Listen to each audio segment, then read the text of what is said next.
హైందవ ధర్మానికి సమానమైన ధర్మం అంటూ మరొకటి లేదు. మరి అలాంటి హైందవ ధర్మాన్ని జననీ జన్మభూమిశ్చ స్వర్గాదపి గరీయసి. ప్రియ హిందూ బంధువులారా, కన్న తల్లి కన్న భూమి స్వర్గము కన్నా గొప్పది అని చెప్పి శాస్త్రాలు చెప్తున్నాయి. అలాంటి పవిత్రమైన భూమి మన భరత భూమి. అందుకే దేవతలు ఒకవేళ శాపగ్రస్తులై సాధనకై వారు అవతరించాలనే భూమి ఏదైనా ఉందా అంటే అది కేవలం భరత భూమి మాత్రమే. మోక్ష సాధనమైనటువంటి తపస్సును చేయడానికి వశిష్ఠాది మహర్షులందరూ కూడా ఎంచుకున్న భూమి అది కేవలం భరత భూమి మాత్రమే.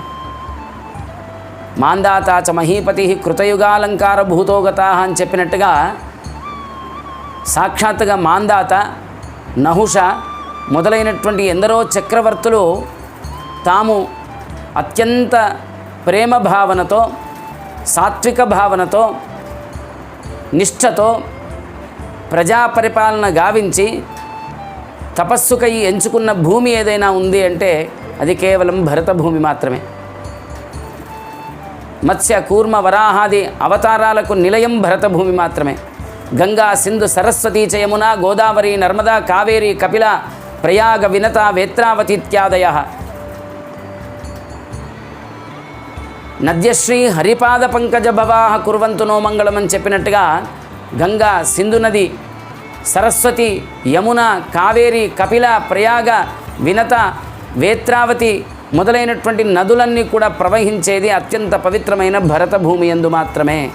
మరి ఇలాంటి పవిత్రమైన భరత భూమి యందు మనం జన్మను పొంది కూడా సనాతనమైన హిందూ ధర్మాలను మరుస్తూ సెక్యులర్ భావనతో, అందరూ సమానమనే భావనతో ఏదైతే కాలాన్ని వెళ్ళదీస్తున్నామో చూడండి, ఇంతకన్నా మిమ్మల్ని మీరు మోసం చేసుకోవడం అంటూ ప్రపంచంలో మరొకటి ఉండదు.